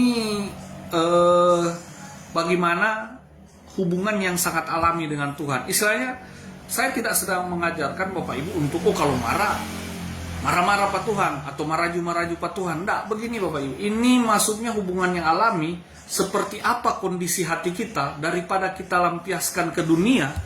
Perang Bapak Ibu, lampiaskan ke dunia maksudnya lampiaskan ke istri, lampiaskan ke suami, atau lampiaskan ke keluarga. Waduh, bukan mau jadi bagus Bapak Ibu, malah orang lain berontak karena orang lain pun mengalami proses yang mengalami tekanan juga. Ketika tekanan dalam diri kita lampiaskan ke orang lain, ya itu malah menambah masalah. Lampiaskan ke Tuhan Bapak Ibu. Kenapa Bapak Ibu? Ingat Elia. Ini cerita Elia ini, dia setelah dia membantai itu menang sebenarnya. Dia kan menang. Dia panggil ini bangsa apa? Ini bangsa Israel. Bangsa Israel untuk membuktikan, karena di zaman Raja Ahab dan Ratu Isabel, ibunya Ahab, itu bangsa Israel menyembah berhala luar biasa Bapak Ibu. Sampai kalau baca kitab Raja-Raja Bapak Ibu, kitab 1 dan 2 Raja-Raja, itu Raja Ahab ini jadi prototipe atau jadi sampel untuk menunjukkan kebobrokan dosa, penyembahan berhala. Apa-apa kalau tulis, bahkan Raja A misalnya, bahkan Raja A ini ketika dia menjadi raja, dia berdosa kepada Tuhan, tetapi tidak seperti Raja Ahab. Begitu. Selalu ini Raja Ahab meskipun somadi, tapi raja-raja selanjutnya selalu disinggung-singgung. Oh, raja ini telah berdosa, tapi tidak seperti Raja Ahab. Begitu. Karena Raja Ahab ini penyembahan berhala di Israel. Waduh, luar biasa. Bapak Ibu, di zaman dia dan Isabel. Nah, satu kali udah langkah final, langkah terakhir untuk membuktikan Allah yang benar. Tuhan suruh kan ke Elia ini. Tuhan suruh panggil mereka ke gunung Karmel. Di gunung Karmel itu dikumpulkanlah orang-orang ini 450 Nabi Baal, orang-orang Israel, saksi mata untuk lihat mana yang benar, mana yang salah ya, mana Allah yang benar, mana Allah yang salah. Sama Elia sendiri melawan 450 Nabi Baal. Itu ceritanya Bapak Ibu pasti sebagian besar udah tahu, dipertanyakan ini dia punya pendeta ya. Kalau dia belum tahu kisahnya ya, pastinya udah rata-rata kalau hamba Tuhan udah tahu lah kisahnya ya pasti. Pertama para Nabi Baal yang disuruh buat mesbah, taruh di situ dong itu sembelihan sapi-sapi yang dari daging sapi udah disembeli, minta kalau Baal itu nyata kirim api dari langit. Waduh Bapak Ibu, ini Nabi Baal sampai siang hari, sampai dekat petang, mereka udah iris-iris kerasukan, udah iris-iris mereka punya badan, api tidak turun-turun Bapak Ibu. Nah ini saya kasih gambaran saja Bapak Ibu. Ini gaya iris-iris diri, ya iris-iris tubuh, ini udah dari dulu Bapak Ibu. Dan dalam penyembahan terhadap Allah Abraham, Ishak, Yakub, Allah Israel, penyembahan pada Tuhan Yesus, tidak ada di Alkitab ditulis ada ritual atau kegiatan ngiris-ngiris, motong-motong diri sendiri. Nah ada. Kecuali dalam ritual penyembahan berhala atau Baal atau Allah yang palsu atau Tuhan yang lain, ilah yang lain. Itu ada, itu iris-iris tubuh, potong-potong diri sampai udah kerasukan, potong-potong diri. Sampai ngos-ngosan, kelelahan, ndak turun-turun itu api Bapak Ibu. Giliran Elia, ya dia bikin batu, 12 batu itu ya kan, berdasarkan 12 suku Israel, dia suruh siram air lagi itu, daging dan itu batu. Sampai itu parit, selokan di sekeliling batu itu penuh air Bapak Ibu. Memang basah, kuyup semua. Nah ini kan mustahil, kalau Pak siram minyak oke saja. Ini siram air Bapak Ibu, mau minta api dari langit. Turun api dari langit, dia bakar habis itu daging. Dan disitulah nih Nabi Baal ini disembeli oleh Elia dan bangsa Israel turut menyembeli itu Nabi-Nabi Baal itu. 450 Nabi Baal disembeli hari itu juga. Karena ketahuan Allah mereka palsu kok, ngiris-ngiris tubuh juga. Ya kan? Bapak Ibu taruh kira Jono, itu zaman sekarang ya. Kalaupun masih ada ritual iris-iris tubuh, apakah itu Allah yang benar atau tidak? Ya itu dari zaman dulu Bapak Ibu. Ya, ada cara-cara praktik-praktik seperti itu. Nah, sekarang Bapak Ibu kita kembali. Lalu Bapak Ibu, Dia menang, posisinya menang, sudah menunjukkan bahwa dia sudah berhasil sebenarnya kan. Kalau pikirnya kita, pastinya kan dia sudah berhasil menunjukkan ini bangsa Israel, sesembahan kamu selama ini sudah disesatkan sama Ahab dan Isabel. Kembali sembah Allah yang benar. Tapi Bapak Ibu, ketika ini Elia ini dengar Isabel mau ngejar dia, mau bunuh dia, takut setengah mati, lari Bapak Ibu. Lari Bapak Ibu, baca kisahnya. Sampai dia lari ke gunung Bapak Ibu. Saya lupa gunung Horeb barangkali, nanti buka lagi. Dia lari ke gunung Bapak Ibu di sana untuk menyingkir dari Isabel yang mau membunuh dia. Ini orang sudah menang penyertaan Tuhan, dia sudah bunuh 400 Nabi Baal, 50 Nabi Baal sendirian bersama orang Israel yang lain. Dia sudah bunuh semua, sudah sembelih. Malah dia lari takut dengan Isabel. Saking takutnya Bapak Ibu, dia putus asa. Kenapa dia putus asa? Dia tidur Bapak Ibu ketika Tuhan suruh, Elia turun Jo, kembali ke bangsa Israel, tugasmu belum selesai. Dia nak mau. Dan ketika pun dia turun, dia tidur Bapak Ibu. Dia bilang kan, dia bilang sama Tuhan, Tuhan cukuplah apa yang saya alami. Sekarang saya dikejar-kejar, sekarang saya sudah mau dibunuh oleh Isabel. Ini dan kita mau terima selama kita mengiring Engkau Tuhan. Menyesal, kecewa. Dia kecewa. Hidupnya dikejar-kejar seperti itu Bapak Ibu. Sampai Tuhan suruh balik, dia nak mau, dia malah tidur Bapak Ibu. Putus asa. Orang sun memang nyana ada motivasi lagi Bapak Ibu. Sekelas Nabi Elia loh, salah satu nabi yang diangkat Tuhan tanpa meninggal Bapak Ibu. Ngalamin depresi luar biasa. Bukan cuma depresi, apa itu? Hilang semangat, patah sudah. Dia tidur. Itu bukan cuma satu kali Bapak Ibu. Tuhan kirim malaikat kan, malaikat. Elia bangun, kenapa nganape minum anggur dengan makan roti. Elia bangun, dia tahu ini dari Tuhan, malaikat kok yang kasih. Dia makan, dia minum, habis itu dia berjalan ulang. Nggak Bapak Ibu, dia tidur ulang. Dia tidur ulang, kisah di Alkitab.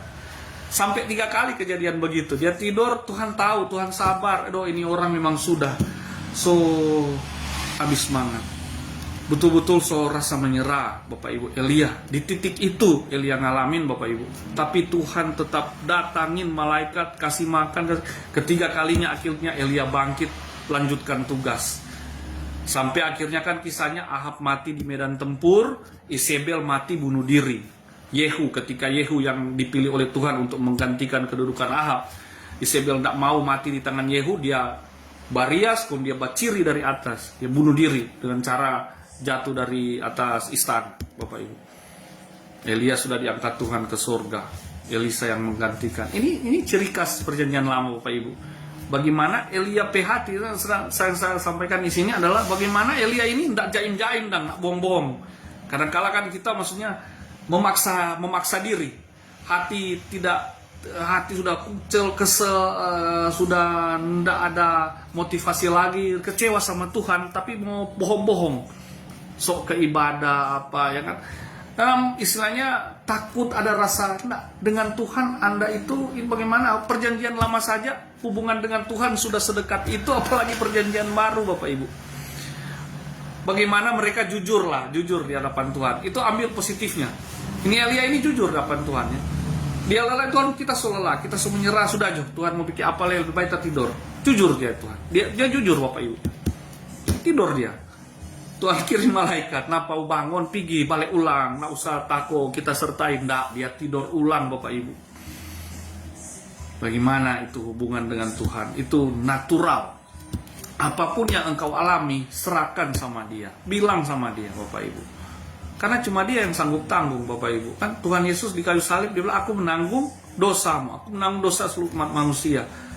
Ya, orang cuma pikir dosa itu menanggung dosa. Enggak, dia menanggung seluruh kepedihanmu, dia menanggung seluruh kegundahan, sakitmu dia tanggung. Ini bukan bicara sakit jasmani, semua rasa sakitmu dia tanggung loh. Jadi kalau kamu sakit, jangan kita mau lampiaskan terompi sakit ke orang lain. Aduh, jadi lebih sakit itu Bapak Ibu. Serahkan sama Tuhan, bilang sama Tuhan, lampiaskan ke Tuhan Bapak Ibu. Dia yang sanggup menanggungnya Bapak Ibu. Ini perjanjian lama, apalagi perjanjian baru yang sudah ada pengantara Yesus yang sudah Yesus yang sudah jadi orang punya penebus, bahkan sudah jadi nasar Bapak Ibu. Nasar di atas segala nasar. Dia bilang raja di atas segala raja. Cuma seperti itu Bapak Ibu. Enggak, kan?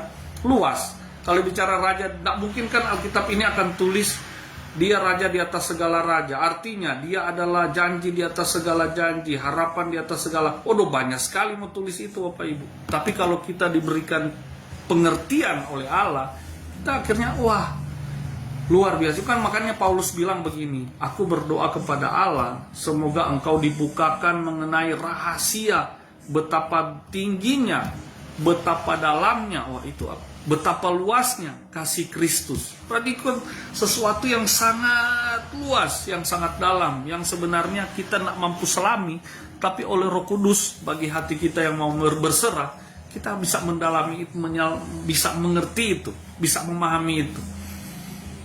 Meskipun pemahamannya belum sampai 100% sebagaimana pemahaman Allah, tetapi setidaknya dengan memasuki pemahaman yang lebih dalam lagi, itu kita jadi waduh ini kotek maksudnya.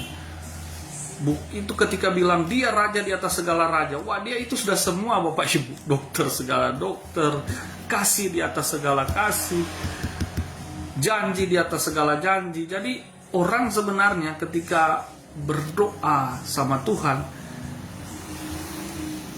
kita nak dengan tuntutan lagi, kita sudah dengan keyakinan, begitu Bapak Ibu. Karena dia sudah jadi nasar di atas segala nasar. Tidak lagi takut-takutan kalau Tuhan jawab kita mau bagi ini, kita mau bagi itu. Aduh Bapak Ibu, janji manusia. Siapa yang bisa percaya janji manusia daging ini ya Bapak Ibu? Wah itu tadi mereka lakukan ya, Yefta melakukan, Hana melakukan ya. Karena mereka memang harus memaksa dirinya untuk melakukan itu di bawah kehendak Allah, Bapak Ibu. Tapi kan akan lebih, itu kan Tuhan sudah tirai bait suci itu sudah terbelah. Tuhan sudah masuk, sudah memberikan jalan bagi manusia untuk masuk pada hubungan yang lebih erat tanpa ada embel-embel lagi sebenarnya Bapak Ibu. Tanpa harus bernasar, tanpa harus kasih korban penutup dosa, penebus salah, karena dia sudah jadi korban seutuhnya. Imam yang agung, kata kitab Ibrani ya, imam yang agung. Nah, ketika kita baca perjanjian lama, mengetahui pengantar perjanjian lama, ini akan semakin menguatkan peran Kristus sebenarnya. Oh ini kotein, kalau nyandak Kristus datang begini kote, seperti ini rupanya kalau Kristus tidak datang.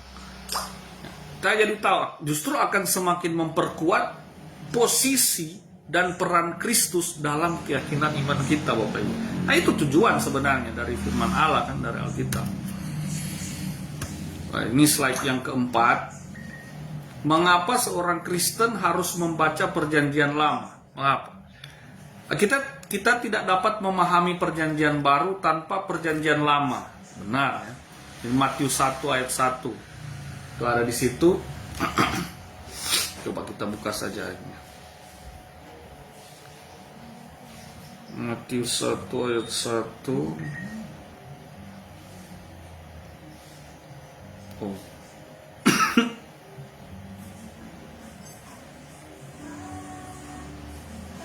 Inilah silsilah Yesus Kristus, anak Daud, anak Abraham.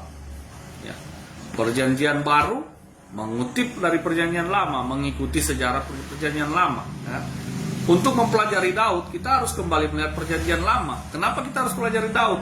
Dengan berkaca dari perjanjian baru. Karena di perjanjian baru ada dituliskan Yesus Kristus, putra Daud, anak Daud.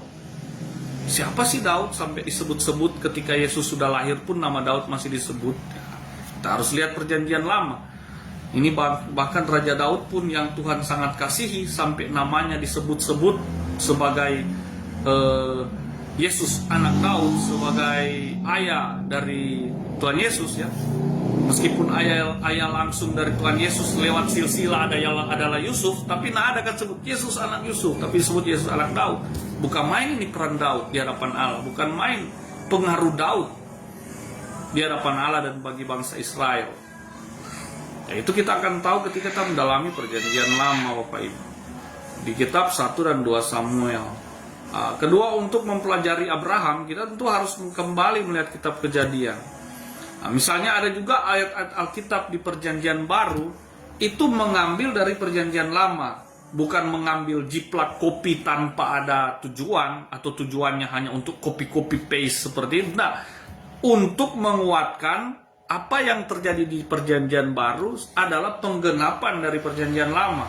Misalnya di Matius 2 ayat 6 itu dikutip dari Mika 5 ayat 2. Ini untuk menguatkan bahwa ini loh yang terjadi di masa ini sudah dibicarakan, sudah disampaikan oleh Tuhan lewat perjanjian lama. Ini Matius 2 ayat 15 itu dari Hosea 11 ayat 1. Dan Bapak Ibu bisa bandingkan. Matius 2 ayat 18 itu dari Yeremia 31 ayat 15. Banyak Bapak Ibu, terutama kalau tentang Mesias itu kitab Sakaria bicara banyak tentang Mesias juga. Mesias yang naik keledai masuk ke Yerusalem itu ya Sakaria sudah nubuatkan Bapak Ibu sebelum terjadi di kitab Injil.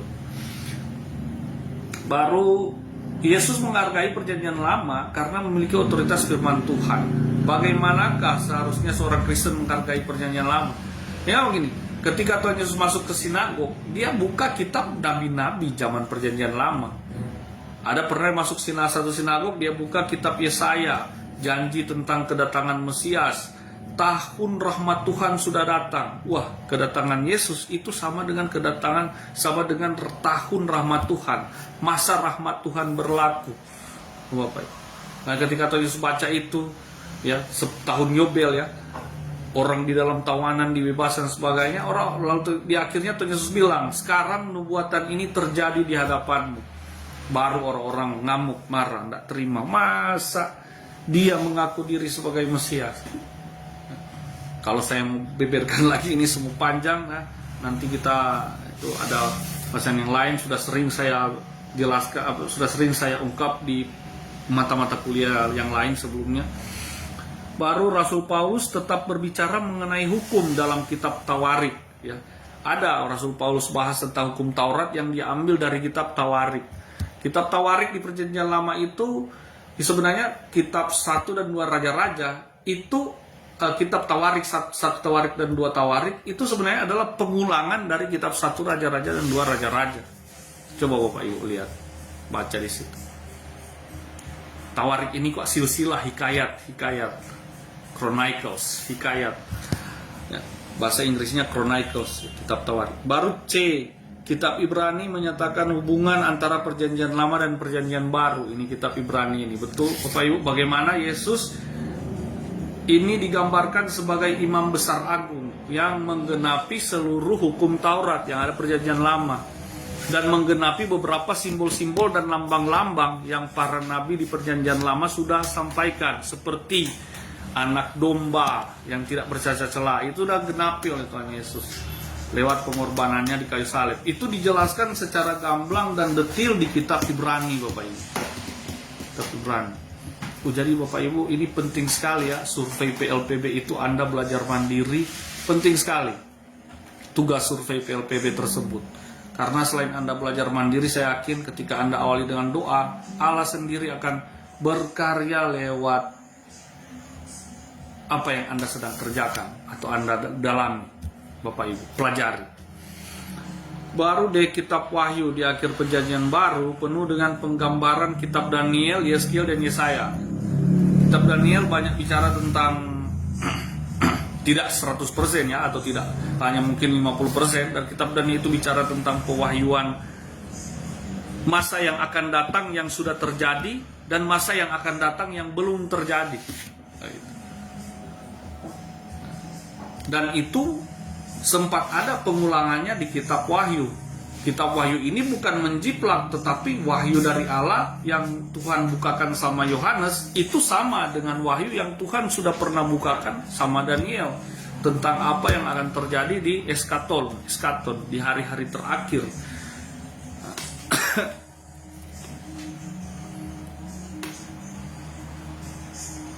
Baru slide berikut, slide yang ke-5.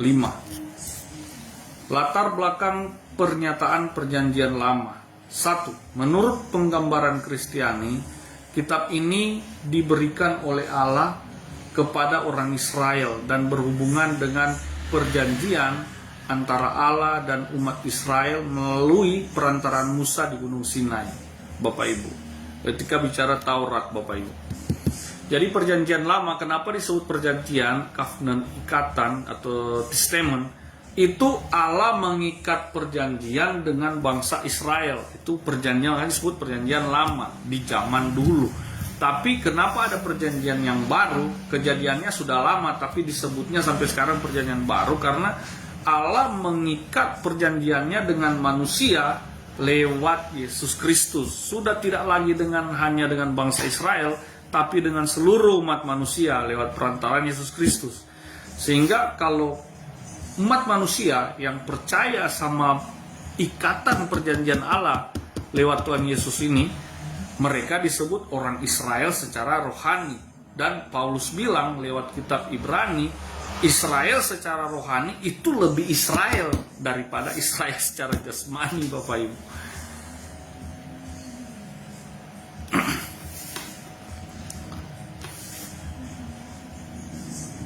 Kan agak lucu ketika bangsa Israel, orang Farisi yang ahli Taurat sekalipun, mendalami kitab para nabi, hukum Taurat, tapi mereka pada akhirnya tidak mendapati sosok Mesias sebagaimana yang Allah kehendaki, yang Allah maksudkan. Karena ketika Yesus datang mereka tolak, mereka tidak mendapati sosok Mesias yang sedang Allah bicarakan dalam kitab nubuatan para nabi ini. Dorang tidak dapat, Bapak Ibu. Syukur bagi kita, makanya ketika kita percaya sama Yesus itu, Paulus bilang lebih Israel yang sejati, imamat yang rajani dan sebagainya, bangsa pilihan Allah itu lebih Israel dari Israel yang jasmani, Bapak Ibu. Karena kepada kita dibukakan mengenai rahasia Mesiasnya Kristus yang pada orang Israel jasmani mereka tidak dapat. Bahkan pada ahli Taurat, orang Farisi pun hari-hari baca kitab suci, mereka ternyata membacanya seperti yang Paulus bilang ya, di kitab-kitab Paulus, di salah satu surat Paulus ya, dia bilang mereka sampai hari ini membacanya dengan mata yang terselubung, Bapak Ibu. Nah, cuma baca secara lahiriah, mereka tidak temukan kemuliaan Kristus yang adalah Mesias itu. Kedua, kata covenant ini berarti perjanjian khusus yang mengikat. Dan di dalam perjanjian lama, Allah mengikat dirinya sendiri dengan bangsa Israel. Bapak Ibu, ini kan perjanjian pasti. Bapak Ibu kalau bikin perjanjian, dua belah pihak kan, tidak satu belah pihak. Mana ada perjanjian satu belah pihak, dua belah pihak. Biasanya perjanjian itu secara sah itu pakai apa? Materai. Itu kan jual beli tanah, ini kan perjanjian. Atau bagi warisan, perjanjian, atau kerjasama antar bisnis antara dua perusahaan dan sebagainya, itu kan perjanjian, tanda tangan, pakai meterai, pakai apalah yang dianggap sah, gitu kan, meterai. Dan lewat perjanjian ini, kedua belah pihak kan sama-sama harus mematuhi apa yang tertera dalam perjanjian itu, betul tidak? Ya. Kalau ada pihak yang melanggar apa yang tertera dalam perjanjian itu, maka pihak ini dianggap sudah gagal menjalankan perjanjian dan ada sanksi. Ada sanksi yang membuat pihak yang tidak memenuhi ini akhirnya harus ganti rugi atau bagaimana lah, atau ya perjanjiannya dibatalkan, Bapak Ibu. Nah, inilah ya juga yang terjadi antara Allah dengan manusia lihat di perjanjian lama. Manusia gagal memenuhi kriteria yang Allah tetapkan lewat perjanjian lama tersebut.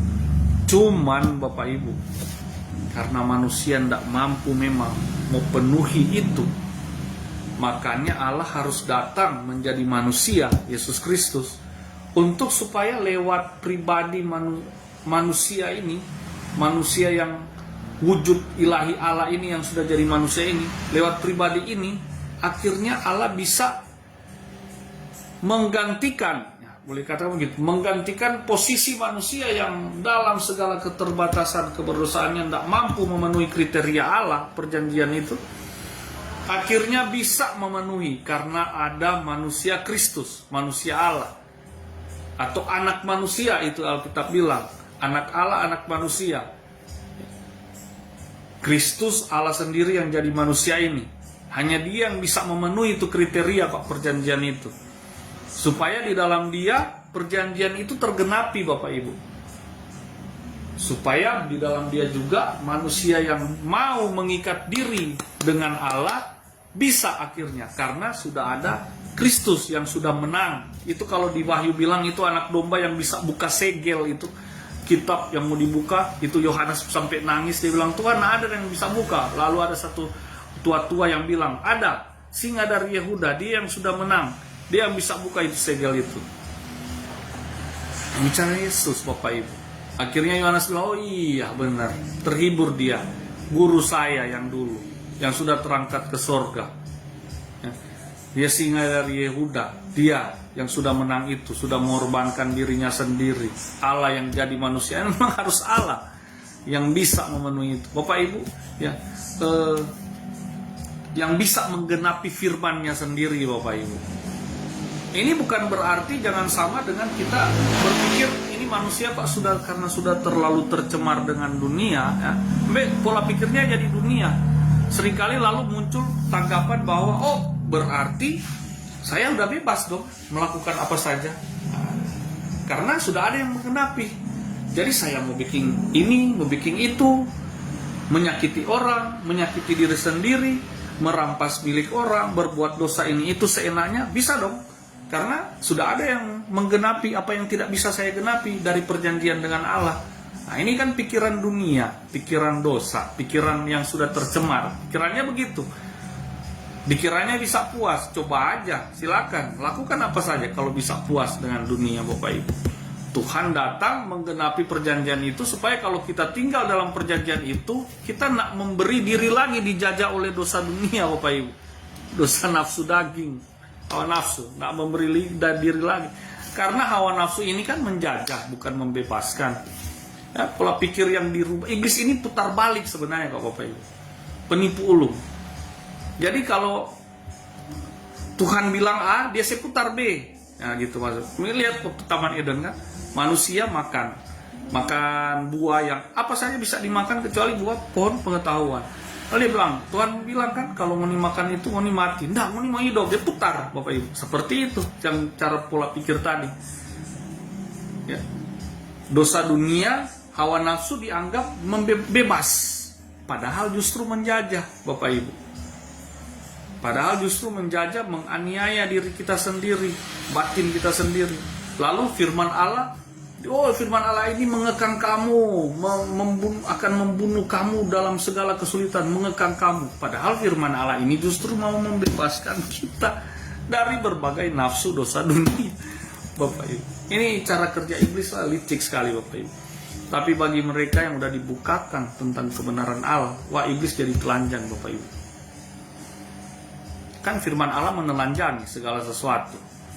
Bapak Ibu, di mana saya ngalamin, Bapak Ibu. Saya yakin Bapak Ibu juga ngalamin. Di mana tempat gelap, kalau ada cahaya terang pasti membuat silau. Membuat sakit mata. Orang kalau sakit mata, marah enggak? Marah pasti. Itu udah resiko. Jadi terang, udah resiko. Mau redup atau mau makin terang, you pilih yang mana? Harusnya makin terang, amin. Ini karakteristik Bapak Ibu jadi anak Allah. Saya nak baca semua, Bapak Ibu nanti coba baca lanjut itu. Nanti saya coba melangkahi ya, jangan ini waktu akan segera berakhir. Saya akan coba melangkahi ke klasifikasi Alkitab, pengelompokan kitab-kitab ya, pengelompokan kitab-kitab. Nah ini di slide ke-10, slide 10 atau di slide 11 saja, lebih spesifik, lebih simple. Slide 11 ini penyusunan kitab perjanjian lama, dia punya pengelompokan. Dalam perjanjian lama itu kitab supaya mudah dipelajari, mudah dihafal, mudah diingat, itu kan ada pengelompokan. Pertama, 5 kitab pertama itu disebut kitab Pentateuk atau 5 kitab Musa. 5 kitab Taurat Musa, itu kitab pertama.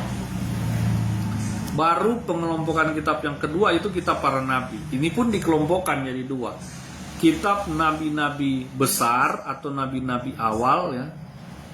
dan kitab nabi-nabi kecil atau nabi-nabi yang terakhir. Nabi-nabi besar itu siapa saja yang masuk dalam klasifikasi kitab nabi-nabi besar? Ya, Samuel, Yesaya, ya, Yeremia itu masuk. Baru kitab nabi-nabi kecil itu kitab Yeskiel, ada Esra, Hosea, Habakuk, Sefanya. Ya. Baru ada kitab sejarah. Kitab sejarah itu berupa kisah sejarah. Apa saja? Yosua, Hakim-Hakim, Rut, 1-2 Samuel, 1-2 Raja-Raja, 1-2 Tawarik. Esra itu kitab, jangan salah ya, Esra itu masuk kitab sejarah. Nehemia kitab sejarah, Esther kitab sejarah. Kitab Esther Bapak Ibu, tidak satupun ada menulis kata Tuhan. Bapak Ibu coba buka. Murni, pure tentang sejarah. Lalu kenapa bisa masuk dalam kanonisasi Alkitab? Ya, karena menurut bapak-bapak gereja zaman dahulu, kitab Esther ini masuk dalam kanonisasi Alkitab dengan persyaratan bahwa, dengan alasan bahwa kitab Esther ini lulus verifikasi tentang hikmah ataupun tentang pesan dari Tuhan. Jadi kisahnya ini bercerita tentang pesan, memiliki pesan kuat dari Tuhan untuk orang percaya. Meskipun tidak ada satu kata pun dia bilang tentang Tuhan, ada kata Tuhan, tapi kisahnya ini mencerminkan erat, mencerminkan kuat tentang rencana Tuhan bagi orang percaya. Kan itu kisahnya bagaimana orang Israel akhirnya bisa selamat dari pembunuhan massal di zaman itu karena hadirnya Ratu Esther. Esther yang orang kampung Israel, buangan, diangkat jadi ratu oleh Raja Ahasiweros waktu itu karena pemberontakan Ratu Wasti. Baru ada kitab nabi-nabi kecil itu Hosea, Yoel, Amos, Obadya, Yunus, Mika, Nahum. Ini kenapa ada nabi-nabi besar dan nabi-nabi kecil? Ini bukan soal pekerjaan Tuhan lebih besar bagi nabi tertentu, lebih kecil bagi nabi yang lain. Kuasa Allah itu sama. Ya, bekerja pada setiap nabi yang dia pilih. Cuman ada kitab nabi-nabi besar karena informasi tentang mereka itu lebih banyak. Hanya karena itu saja. Dan nabi-nabi kecil karena informasi tentang mereka itu lebih sedikit. Sehingga dikategorikan nabi kecil. Selain bukunya itu lebih tipis. Begitu. Dibanding kitab nabi-nabi besar. Tapi karya Allah pastinya sama berkarya lewat para nabi semua. Baru ada kitab puisi. Kitab puisi itu Mazmur, Amsal, Ayub, Kidung Agung, Ratapan, itu masuk kitab puisi Bapak Ibu. Ini klasifikasi Alkitab. Kita buka slide selanjutnya, slide 12. Ini ada tentang pengkhotbah Bapak Ibu, ya, bagan kitab pengkhotbah. Kitab pengkhotbah ini ditulis oleh Raja Salomo ketika dia sadar di masa tuanya setelah dia jatuh dalam dosa, dia sempat jatuh dalam dosa penyembahan berhala. Dengan istri-istrinya yang dia ambil dari bangsa-bangsa lain, dia sudah menyalahi Tuhan.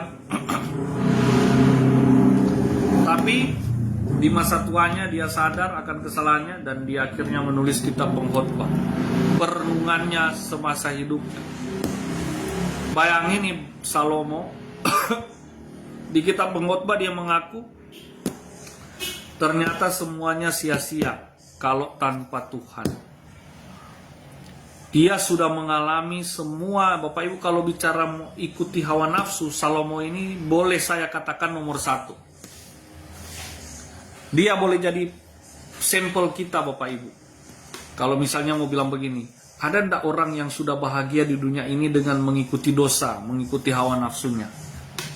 Lalu saya jawab tidak ada. Dan masih ada orang yang mau keras hati, yang jawab, oh pasti ada, pasti ada.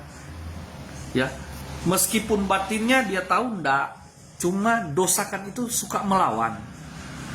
Mulut dia melawan, tapi batinnya saya yakin akan itu sama, batinnya itu semua manusia sama, pasti akan berontak, akan bilang aduh nyana ada, orang nggak mau puas dengan hawa, dengan nafsu apapun, dengan memenuhi hawa nafsu, manusia akan puas. Tapi ada manusia yang keras hati, bebal orang, dia hatinya udah tahu itu salah, tapi mulutnya akan bela kesalahannya, mulutnya bilang oh pasti ada, saya ketemu orang-orang seperti itu ada. Sementara bahwa firman Bapak Ibu, terus saya sering sampaikan begitu, tapi ada saja yang ada mungkin 1 atau 2 orang, nggak sampai 2, 1 orang, jarang-jarang sih, ya akan bilang oh ada kata kesenangan yang bisa dia temukan dari dunia ini tanpa Tuhan. Kasihan. Malah saya tinggal dalam hati saya begini Bapak Ibu, engkau sendiri yang mengatakannya, silakan nikmati saja. Ya kan? Engkau sendiri, dia sendiri yang mengutuk dirinya. Nah, ini bukan mengutuk, ya. Saya tidak mengutuk, tapi dia sendiri yang sedang mengutuk dirinya. Karena dia mengakui itu kan dia orang memberi diri Bapak Ibu. Hati-hati. Makanya kita bilang lidah ini berkuasa kan. Dia mengakui dengan lidahnya, dengan kebebalan hatinya bahwa ada kok bisa mendapati kebahagiaan dari dunia ini dengan nafsu dan coba saja. Engkau sedang menjajah dirimu sendiri. Nah ini kasih contoh Salomo Bapak Ibu. Salomo di kitab Pengkhotbah dia bilang, saya tidak merintangi keinginan mata saya.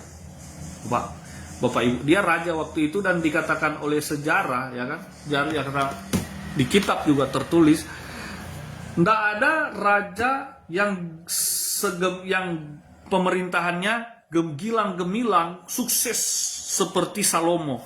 Baik sebelum Salomo, Raja Israel ya, baik sebelum Salomo maupun setelah Salomo. Nah ada yang semulia dia, mulia dunia ya, sehebat dia dalam pemerintahan. Karena di zaman dia, perak nak ada arti Bapak Ibu. Perak nak berharga, dikatakan Alkitab. Wah, jadi kalau perak nak berharga, apa-apa pakai emas dong.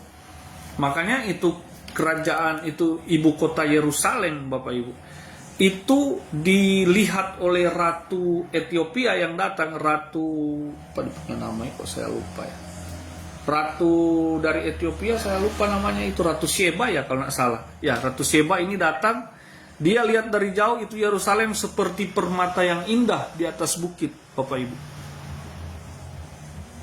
seperti permata yang indah di atas bukit. Nah ini Salomo waktu kegemilangannya sebagai raja ya, dia bilang dia tidak merintangi dia punya keinginan Bapak Ibu. Coba kita buka kitab Peratapan. Ini kita Pengkhotbah, yes, kita Pengkhotbah.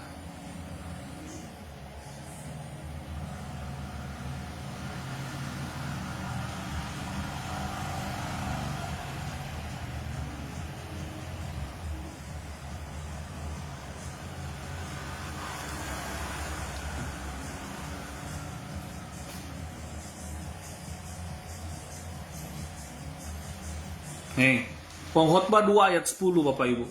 Dia tulis, aku tidak merintangi mataku dari apapun yang dikehendakinya, dan aku tidak menahan hatiku dari sukacita apapun, sebab hatiku bersukacita karena segala jeripayaku, itulah buah segala jeripayaku.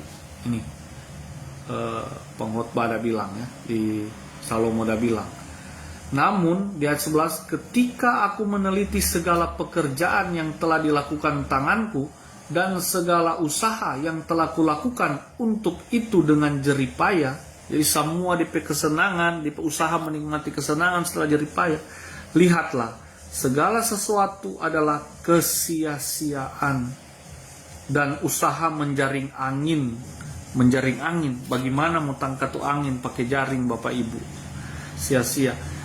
Memang tak ada keuntungan di bawah matahari Bapak.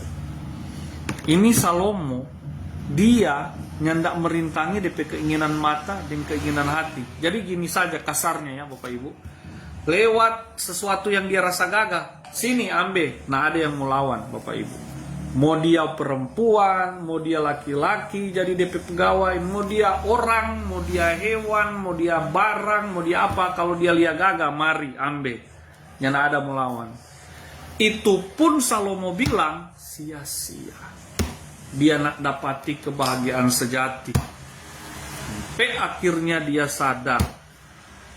Ternyata dia sudah melangkah terlalu jauh untuk menikmati dunia ini. Dan dia sadar Tuhan di masa tuanya, dia akhirnya kembali pada Tuhan. Tak so salah dah sembah-sembah berhala dari tapi istri-istri dah kenalkan. So salah kita dah lari jauh dari Tuhan. Menikmati semua. Ternyata itu nonsens, sia-sia. Ini Salomo jadi prototipe, Bapak Ibu, jadi sampel. Kalau ada orang mau bilang, dengan dunia ini saya bisa selamat atau saya bisa bahagia dengan dunia ini. Towo, bodoh dia, bebal. Hatinya dia sudah tahu nak bisa dalam Yesus. Kita kan orang itu pun orang Kristen, Bapak Ibu. Orang Kristen, saya heran dia tanpa kita sadari, Bapak Ibu, tanpa disadari dia menyangkal Yesus. Kan Yakobus bilang permusuhan dengan Allah itu, yang permusuhan dengan Allah itu kan 3 hal: keangkuhan hidup, persahabatan dengan dunia. Ini ada persahabatan dengan dunia itu artinya bermusuh dengan Allah, benar? Kitab ditulis di Alkitab. Membangun persahabatan dengan dunia berarti permusuhan dengan Allah, Bapak Ibu. Wah, yang dimaksud dunia ini apa? Membangun persahabatan dengan dunia. Anda membangun kepercayaan Anda terhadap dunia, pegangan Anda terhadap dunia. Anda lebih berpegang pada dunia, lebih mengutamakan dunia, mengasihi dunia, mencari segala satu kepuasan dari dunia. Permusuhan dengan Allah, Bapak Ibu. Jadi orang ketika dia bebal, dia mau lawan, mau bilang, ada, saya bisa dapati kebahagiaan dari dunia ini. Dia sedang menjadikan dirinya musuh Allah. Ini saya tidak sedang juga memposisikan bahwa Allah akan serta-merta, aku musuh Anda, kamu harus hancur. Enggak, Bapak Ibu. Dia sendiri yang sedang merugikan dirinya, menjadikan dirinya berseberangan dengan Allah. Karena dia mau bersahabat dengan dunia ini. Bersahabat dengan dunia ini dalam arti berdosa dengan dosa dunia ini. Mau menikmati dunia ini dalam dosa, Bapak Ibu. Nah, itu maksudnya. Saya yakin Bapak Ibu paham ya, intinya. Ini dibahas di slide-slide berikutnya tentang kitab-kitab, klasifikasi kitab-kitab tadi ya. Slide 13 itu tentang kitab-kitab Taurat. Baru slide 14 kitab-kitab sejarah apa saja ya. Slide 15 kitab puisi dan hikmat apa saja dibahas itu. Kitab nabi-nabi besar di slide 16, slide 17 kitab nabi-nabi kecil ya. Dan slide 18 yang terakhir ini diskusi. So, Bapak Ibu, ini di slide yang terakhir, slide 18, diskusi. Nomor 1, apakah kitab perjanjian lama memiliki otoritas yang sama dengan perjanjian baru? Sebutkan alasannya. Kalau jawaban Anda ya, alasannya apa? Ini dibuat ya, tugas ini. Nomor 2, diskusikan alasannya dan berikan jawaban ya. Oke, itu jawaban terkait nomor 1. Nomor 3, mengapa para penulis perjanjian baru yang mengambil, gitu pakai kata mengutip, yang mengambil dari perjanjian lama, ada berapa perjanjian lama dikutip, itu pakai bentuk waktu present tense, bentuk waktu saat ini, bukan bentuk waktu lampau. Jadi sesuatu yang mereka kutip dari perjanjian lama, itu mereka tulis pakai bentuk waktu sekarang, karena bahasa Ibrani itu ada kemiripan, dia punya tense, dia punya grammar, tata bahasa dengan bahasa Inggris, dia punya klasifikasi kalimat dalam bentuk waktu. Jadi apa yang terjadi di perjanjian lama atau nubuatan atau ungkapan berupa simbol, perumpamaan ataupun kejadian di perjanjian lama itu seringkali ditulis ulang di perjanjian baru untuk menyatakan itu nubuat itu sedang terjadi di perjanjian baru, itu pakai present tense, pakai kata bentuk sekarang, itu bentuk lampau. Mengapa, Bapak Ibu boleh jawab ya? Dan tugas ini dikirimkan dalam bentuk Word, PDF, ataupun saya kasih kemudahan ketik chat WA, tetapi dengan rapi, dengan bahasa yang teratur seperti Anda menulis atau membuat tugas ya, kirim ke saya, Bapak Ibu, tugas kita untuk kuliah malam ini. Ini baru kali ini loh saya kasih tugas sepanjang saya memberikan perkuliahan. Baru keempat, diskusikanlah tentang pentingnya sejarah dalam hubungannya dengan hubungan Allah dan manusia, kota dan negara di dalam Alkitab. Jadi Bapak Ibu, bahan pelajaran pribadi, hafalkan susunan kitab Perjanjian Lama dalam Alkitab berbahasa Inggris dan cobalah untuk mengulangi setiap susunan dalam kitab tersebut. Nah, pakai bahasa Inggris dan bahasa Indonesia. Bapak Ibu. Misalnya Kejadian, Genesis, Keluaran, Exodus, ya kan? Kejadian, Keluaran, Imamat itu kalau Imamat. Baru Imamat, Bilangan, Numbers. Ulangan. Jadi Bapak Ibu harus hafal, dia punya bentuk bahasa Inggris maupun bahasa Indonesianya. Bapak Ibu, ditulis saja baru dikirim. Ya, supaya tidak banyak sulit, susah-susah, kelas profesional. Apalagi ya saya sangat menitik beratkan itu tugas survei PLPB ya. Itu Anda benar-benar harus selesaikan ya, berhubungan dengan dosen Mener Franky Rawung, ketua sekolah kita. Oke Bapak Ibu, itu sudah slide yang terakhir. Apalagi jam sudah menunjukkan lagi 10 jam 7. Saya ingatkan kelas konversi agar mempersiapkan diri, khusus kelas konversi ya, karena akan ada penyampaian dari ketua sekolah lewat Google Meeting. Link akan dikirim di grup. Ya Bapak Ibu, mari kita mengakhiri perkuliahan kita pada malam hari ini. Ya sudah 1,5 jam lebih ya, tidak 2 jam, hampir 2 jam, kurang 10 menit. Tapi kita nyanyikan satu lagu sebelum berdoa.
Satu dalam doa Bapak Ibu.